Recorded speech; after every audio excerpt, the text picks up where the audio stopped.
সবাই সবাই হলো একটা সব দিন নামলে শেষ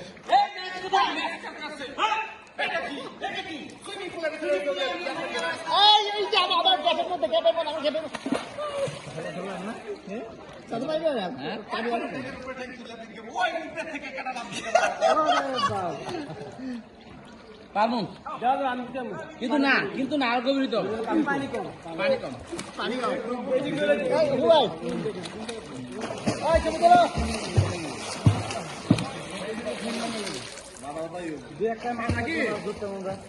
লোক থাকলে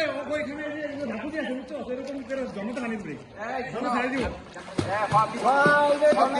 সব দিব এখন তোমরা এই যে নামাজের আগ পর্যন্ত ডুবাও এরপরে কিন্তু খেলা আছে যে একটাই খালি করবো খেলবো না তারপরে বুঝাবো